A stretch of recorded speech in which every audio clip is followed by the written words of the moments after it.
YTN 뉴스 FM 이동희 정면승부 3부 시작하겠습니다. 소득 주도 성장, 문재인 정부의 경제정책 방향입니다. 소득을 늘려 소비와 소득 간의 선순환을 복원하고 분배를 통해 성장을 이끌어내겠다. 이런 목표였죠.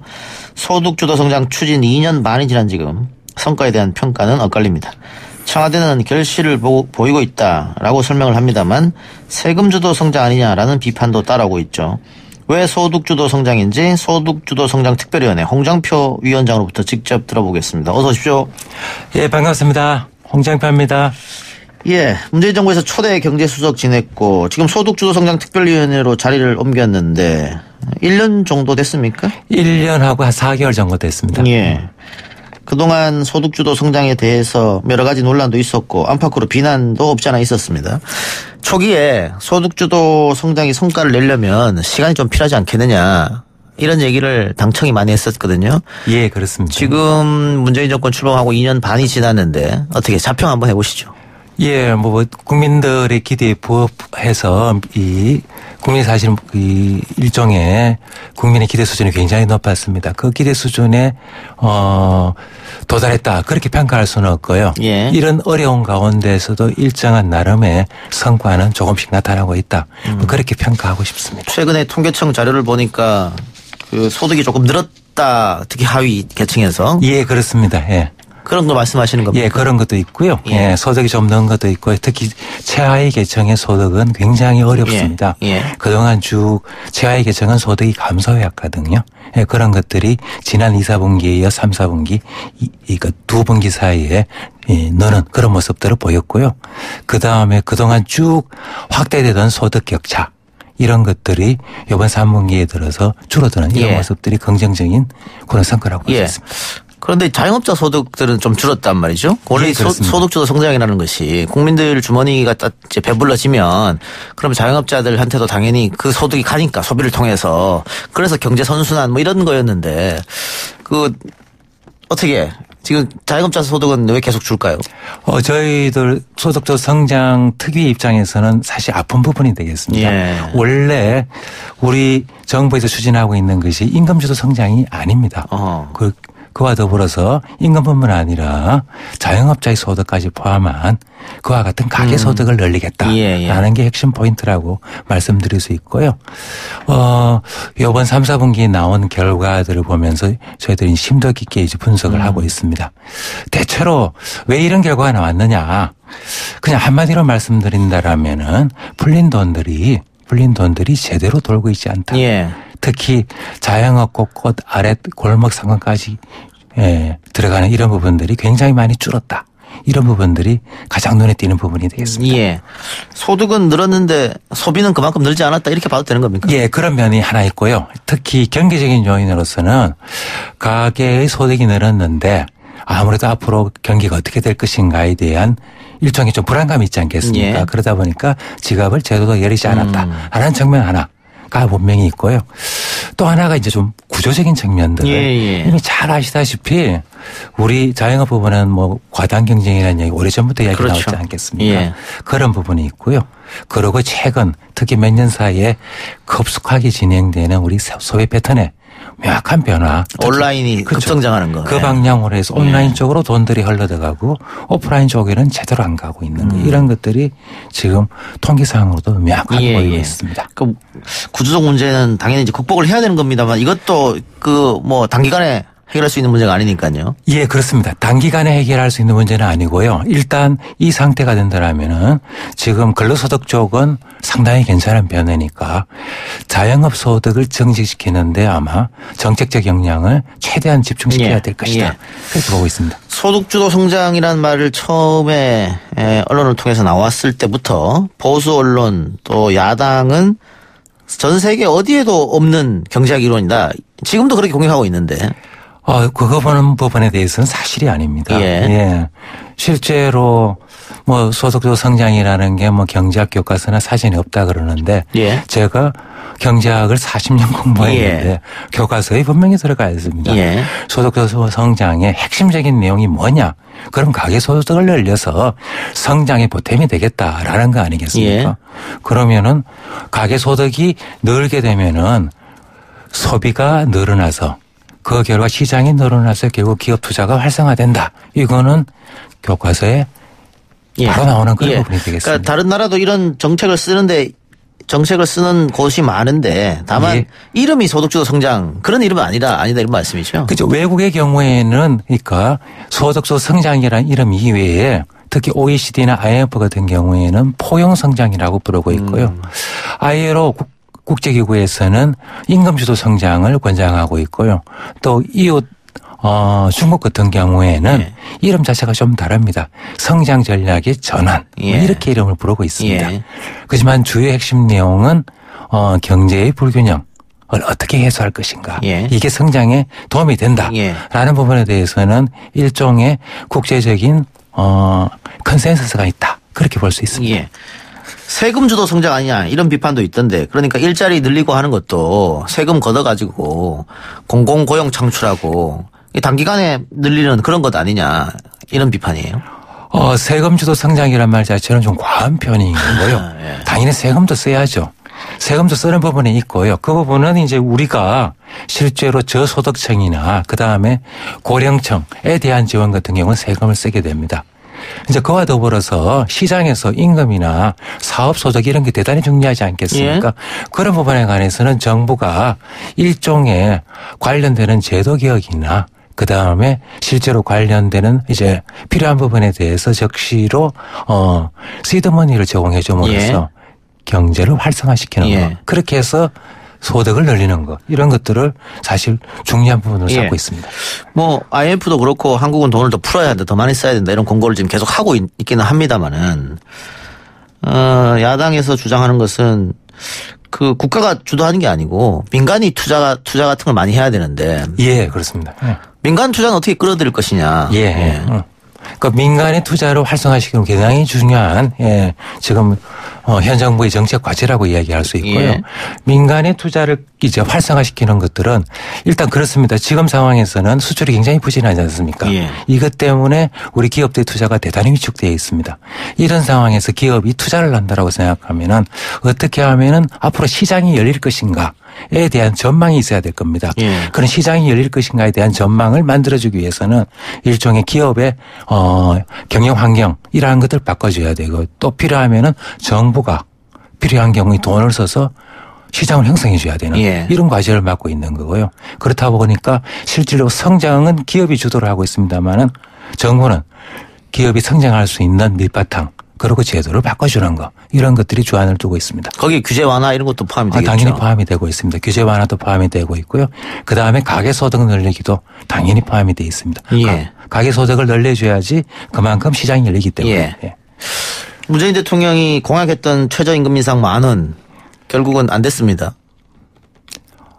지금 사실은 대통령께서 두 차례에 걸쳐서 원래의 약속을 지키지 못해서 국민께 죄송하다는 말씀을 드렸습니다. 속도 조절론이 많이 나오면서 결국은 후퇴한 게 아니냐. 그러면서 문재인 정부가 들어서면 뭐 재벌 개혁 같은 거 할 것 같았는데 경기가 안 좋다는 말 듣다 보니까 재벌 개혁은 아니고 오히려 재벌을 조금 도와주는 정책으로 변환한 거 아니냐. 뭐 관료들한테 손드는 거 아니냐. 이런 비판은 또 진보 쪽에서 나오고 있는 것 같아요. 뭐 여러 가지 이야기들을 다 듣고 있습니다. 노동계에서는 당연히 최저임금이 후퇴했다라고 이야기하고 시민단체에서는 재벌이 후퇴했다라고 이야기하는데 저는 그렇게 생각하지 않고요. 모든 정책이라는 것도 실제로 현실의 여건 그리고 시장 수용성들을 감안해서 거기에 속도를 조절해야 되고요. 당연히 속도 조절이라는 건 속도를 늦춘다는 이야기뿐만 아니라 최저임금 같은 경우에는 실제로 그런 면이 있습니다만은 다른 소득주도 성장의 다른 정책들 예컨대 사회 안전망을 강화한다든지 그다음에 복지를 강화한다든지 이런 것들은 지금은 시급한 상황이니까 그런 부분들은 속도를 더 내야 되는 그래서 상황에 맞는 그러한 정책의 내용들을 갖추어가는 그런 과정이 아닌가 그렇게 보고 있습니다. 작년이었죠. 작년에 수석비서관으로 계실 때도 야당에서는 물러나라. 이런 얘기 있었지 않습니까? 있었습니다. 소득주도 성장이 잘못됐기 때문에 물러나라. 뭐 이런 얘기도 있었고 지금도 소득주도 성장은 실패했기 때문에 정부가 인정을 하고 바꿔라. 이런 주장을 계속하고 있단 말이죠. 조금 억울할 것 같기도 한데. 뭐 그런 부분에 대해서는 억울하기보다는 네. 저희들이 좀 더 충분히 설명하고 또 이해를 구하고 이런 부분들이 부족하지 않았냐 그렇게 보고 있고요. 그래서 우리 특위가 만들어진 것도 좀 더 일반 전문가와 그리고 국민 그리고 이해 당사자들과의 소통 그런 어떤 대화의 장을 넓히면서 그 속에서 국민의 목소리를 들어서 정책을 좀 더 세밀화하는 것 이런 것들이 우리 특위의 미션 이렇게 볼 수가 있을 것 같습니다. 아까 우리가 자영업자 얘기를 했습니다만 자영업자들이 가장 불만인 것 같아요. 최저임금 올라가고 아까 뭐 구조적 문제도 이야기하셨습니다만 일단 그 본인들이 자영업을 하게 되면 구조적 문제보다는 어떤 정부에서 해결을 좀 해줬으면 하는 생각이 있을 거란 말이죠. 그런데 뭐 최저임금 올라가고 하니까 우리는 더 어렵다. 그래서 불만이 많은데 이분들하고도 소통하는 시간을 많이 갖고 계십니까? 저희들이 작년 9월 달에 특위가 만들어지면서 제일 먼저 간담회를 그 이해관계자들이 자영업자 하시는 분들이었습니다. 그래서 1차적으로 부처와 협의 속에서 이분들이 과연 무엇을 가장 어려워하는가라는 것들을 나름대로 정리해서 이것을 정책에 반영하는 그와 같은 노력들을 최우선적으로 고려를 했습니다. 그럼에도 불구하고 아마 자영업 부분은 여러 가지 어려운 점들이 대단히 많더라고요. 그게 현실적으로 자영업 대책이라고 이야기하면 한 가지로 딱 이렇게 수렴되는 게 아닌 그렇겠죠. 워낙 다양한 부류의 자영업 하시는 분들이 계십니다. 그래서 그런 쪽으로 향후에 좀 더 맞춤형으로 특히 이제 프랜차이즈 하시는 분들, 외식업 하시는 분들 그리고 요즘 또 가장 어렵다고 이야기하는 유통 쪽에는 도소매 하시는 분 대단히 어렵거든요. 이런 부분에 대해서 맞춤형 대책이라는 게 개발돼야 된다라는 생각을 가지고 있고요. 그런 부분에 지금 열심히 지금 의견들 모으고 있습니다. 그러니까 자영업자가 우리가 너무 많은 구조인데 OECD 중에서도 많지 않습니까? 그런데 OECD 중에 국가 중에 자영업이 많았던 국가들 그리스나 멕시코나 결국은 나중에 다 어려워졌거든요. 그래서 좋은 일자리, 양질의 일자리를 많이 만들면 자영업을 많이 하시겠느냐 국민들이. 그렇잖아요. 그렇지는 않죠.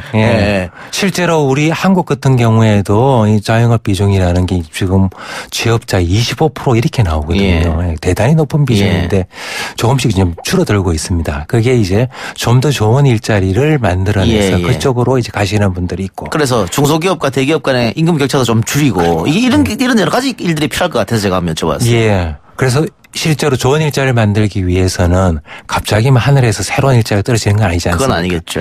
그래서 지금까지 조금 안 좋은 일자리들을 좀 더 질이 좋은 일자리로 바꾸어 나가는 금방 말씀하신 대로 가장 큰 문제 중에 하나가 대기업과 중소기업 사이의 임금 격차가 너무 크지 않습니까?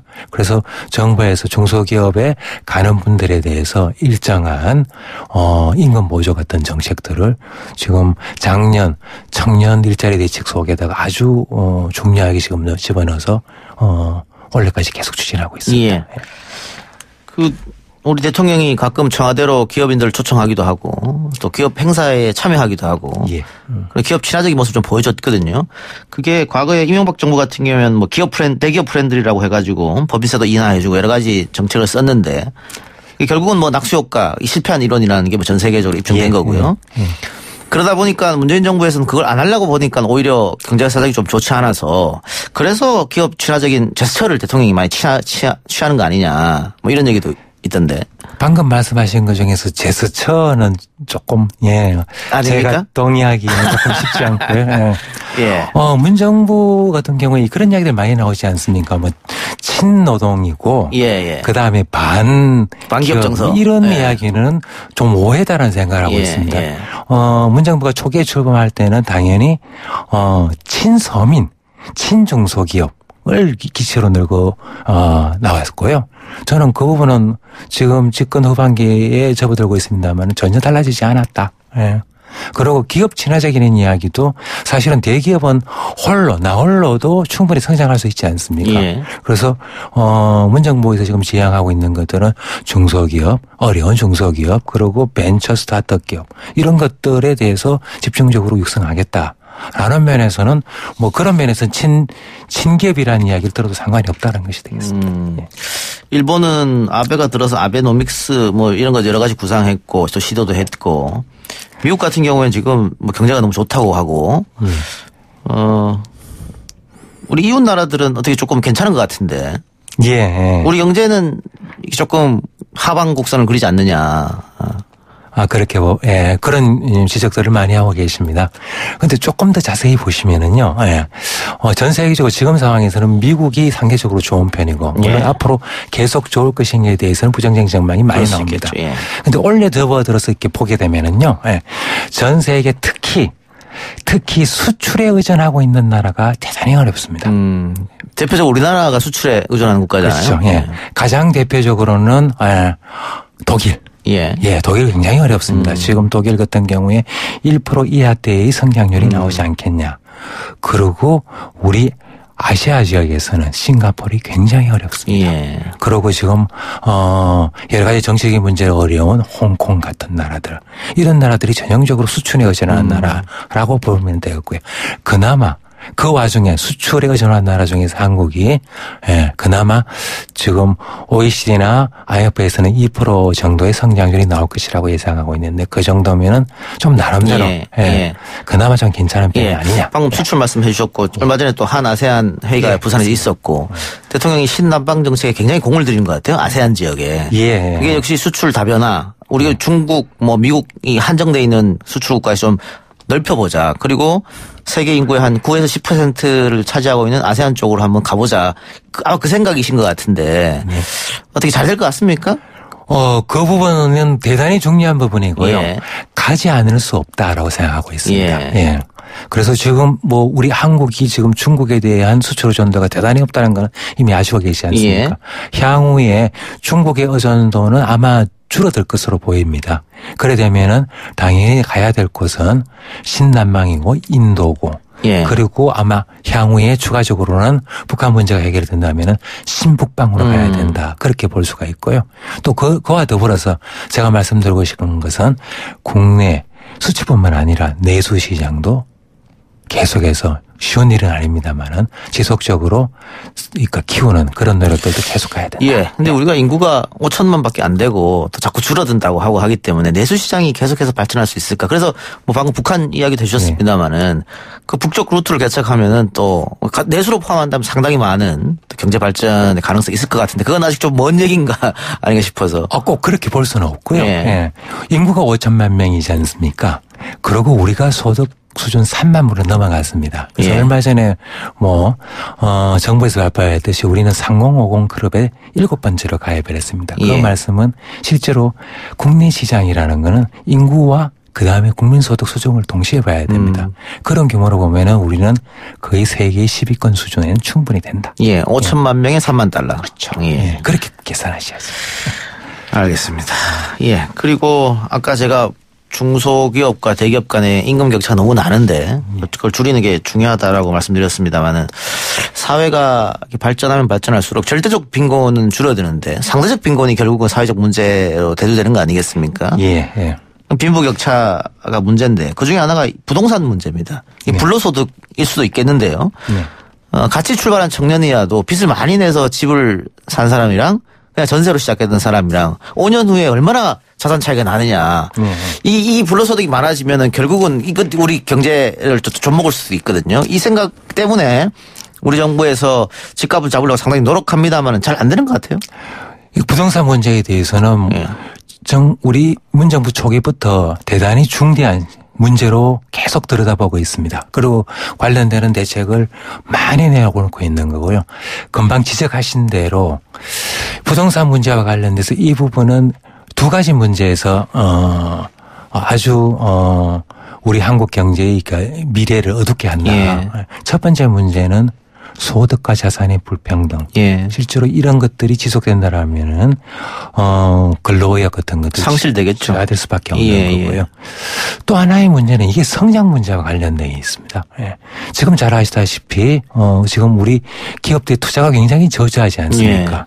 이런 가운데 계속 그 시중에 있는 부동자금들이 이 불로소득 그리고 사실은 비생산적 부분으로 흘러가는 거 이런 것들이 대단히 안 좋은 사인이 되겠습니다. 그러니까 부동산으로 자금이 자꾸 들어가고 오히려 그렇죠. 주식 이쪽으로는 들어가지 않고. 그렇게 되면은 실제로 우리의 성장 잠재력, 역량을 키우는데 아주 부정적인 효과를 미치는 거.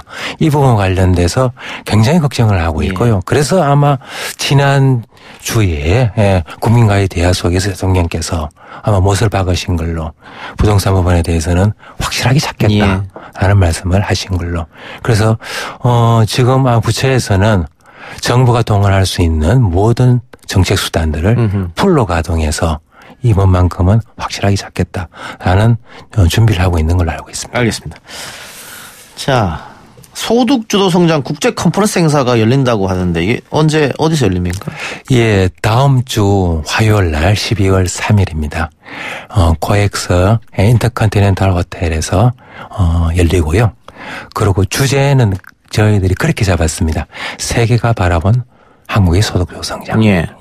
그러면 국제 컨퍼런스니까는 해외에서도 많은 분들이 오시겠네요. 예, 많은 분들이 오십니다. 주로 이번에 모시는 분들이 국제기구에 주로 실제로 작업을 하시는 분들, 특히 뭐 OECD, 그다음에 IMF 우리 국민들이 잘 아시는 거기 그리고 유엔의 UNCTAD로 국제 유엔 무역개발회의에서 오시고요. 그다음에 ILO 국제노동기구에서도 오시고요. 그리고 캐나다 그리고 일본의 학자분들을 모셨습니다. 예, 어떤 얘기가 오갈까요? 아무래도 핵심 내용은 그런 것 같습니다. 잘 아시다시피 IMF하고 OECD에서는 세계적으로 2009년 글로벌 금융위기 이후에 성장 전략을 바꾸라라고 이야기하고 있습니다. 그러니까 잘 아시는 낙수 효과에 의존하는 그와 같은 불평등을 양산하는 그런 정책에서 뭐 IMF나 OECD는 그 포용성장이라고 부르고 있습니다. 예. 그래서 그런 어떤 정책 권고 속에서 아마 판단하기를 한국이 가장 적극적이고 그리고 모범적으로 그와 같은 정책 권고를 받아들여서 추진하고 있는 것으로 보고 있습니다. 예.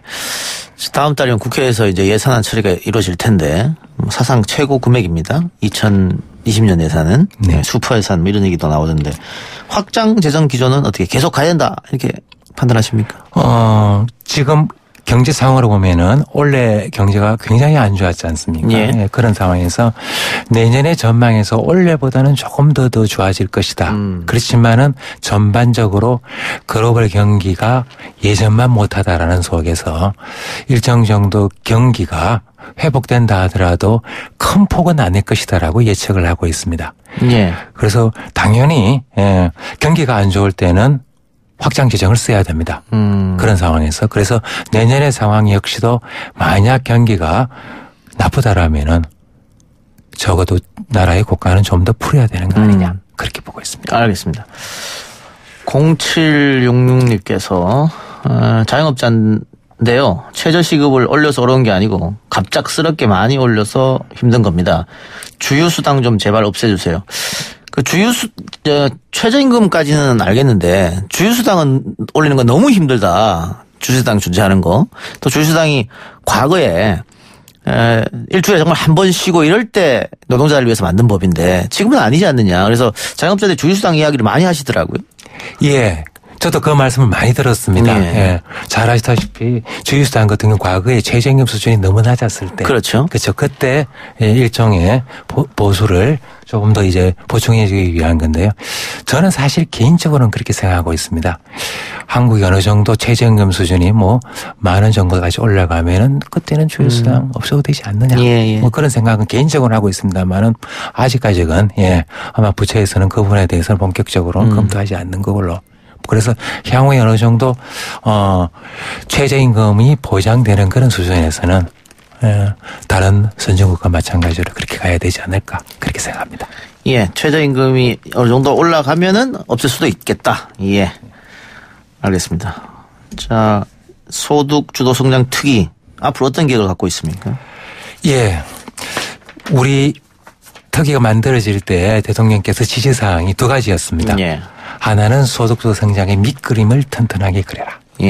또 하나 이제 이 부분이 저는 굉장히 중요하다고 생각해요. 이 부분은 정책이 좀 더 세밀하게 돼서 그래서 빈틈이 없도록 만들어서 그렇게 해서 실질적으로 우리 국민들 서민들이 체감할 수 있는 그와 같은 정책의 세밀화에 신경을 쓰라라고 이야기를 하셨거든요. 예. 그래서 지금까지는 정책 체계와 관련된 전반기 주로 그런 체계화라는 것에 주력했다 그러면 이제 정책은 다 소개를 했으니까 구체적으로 그러니까 삶의 현장 그리고 현실에서의 여러 가지 다양한 이야기를 듣고 그 속에서 국민이 바로 느낄 수 있는 그와 같은 체감형 성과들을 선택과 집중을 통해서 만들어내는 것. 그런 거에 대해 최대한 집중을 해야 되지 않을까 그렇게 생각을 하고 있습니다. 알겠습니다. 위원장님 오늘 출연 고맙습니다. 예, 감사합니다. 예, 지금까지 소득주도 성장 특별위원회 홍정표 위원장이었습니다.